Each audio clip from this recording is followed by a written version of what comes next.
The reason personal branding is important, and I know some people don't like that phrase, they don't want to be compared to Colgate toothpaste or a Ford truck, is that people are going to form an opinion about you. You are going to have a reputation.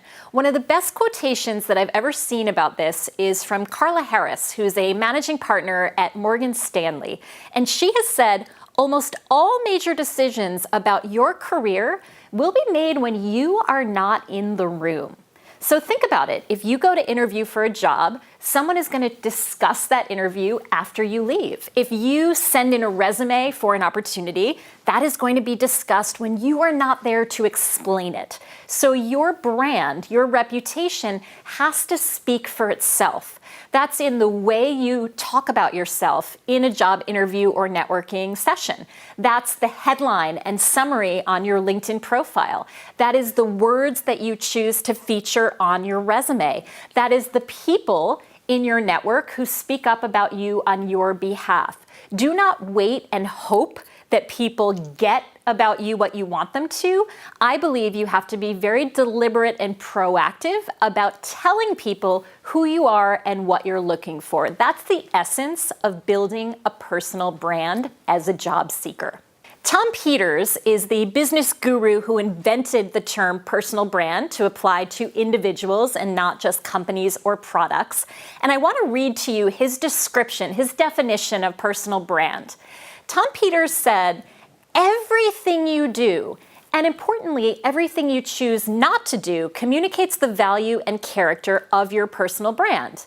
Everything from the way you handle phone conversations, to the email messages you send, to the way you conduct business in a meeting is part of the larger message you're sending about your brand. And this comes through in a job search. For instance, I talk to a lot of recruiters who attend job fairs, and you may attend those yourself. And I ask them what really stands out when you have dozens, hundreds of people online to hand you a resume. How can anyone make an impression in that kind of a situation in 30 to 60 seconds? And over again, what recruiters tell me is it's the person who comes up with a smile. It's the person who doesn't have their face in their cell phone when they're waiting online. It's the person who has a strong handshake. It's the person who says, hello, I'm so happy to meet you. It's the person who, when you ask, tell me about yourself, has prepared exactly what they want to say. These are small choices that make a tremendous impression, but it takes time. It takes doing your homework. It takes proactively thinking about how you want to come across. So make sure that you are prepared to answer questions like, tell me about yourself. Why are you interested in our company? What jobs are you looking for? And be sure that after every career fair, after every phone interview, after meeting somebody on a bus who says, you should apply to my company, you are the first one to reach out with a follow-up message. I've had so many recruiters tell me that the way they assess candidates from a job fair is they leave with a huge stack of resumes. And what they look for is the people who follow up. The people who send the email to say it was so nice to meet you at the job fair. That resume immediately comes out of the pile and goes right to the top. So small moments, even in an enormous event like a job fair, can differentiate your personal brand from other candidates. As you continue to think about your personal brand, there are a few areas to focus on. Number one is visibility. Visibility means, do employers know who you are? Do people in your industry, in your town, know you? That means, are you on professional networks like LinkedIn?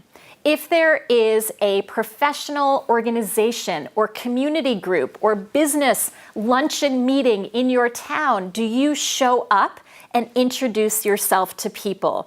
There's that old saying that success is not about what you know, it's about who you know. And that's true, but I think it misses something. Success is about who you know, but really more importantly, it's about who knows you. Who knows that you are job hunting? Who knows that you have left the military and you're looking for your next opportunity? Have you told your friends and family? Have you sent an email to everyone you know letting them know what you're looking for? And are you showing up to networking events, to job fairs, to business association meetings, to the social networks important in your industry? You have to be visible. After visibility in your personal brand is differentiation. Once you're visible, what are people going to know about you? What are the skills you bring and the interests you have? If you've worked on your resume, you've likely heard this called keywords. What are the top 3 skills that you have that you can bring to a job? What are the 3 things that I need to know about you? What makes you different or unique? Not from everybody else in the world, but from other people who might be in a similar position. Really get clear on your skill set.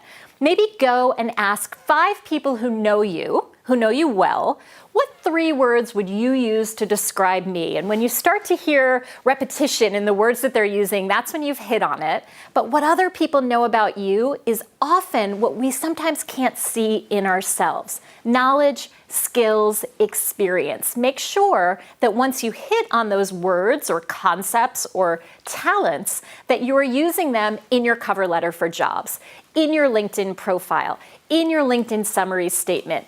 When you describe yourself at a job fair, use those words over and over again. The third piece of your personal brand is consistency.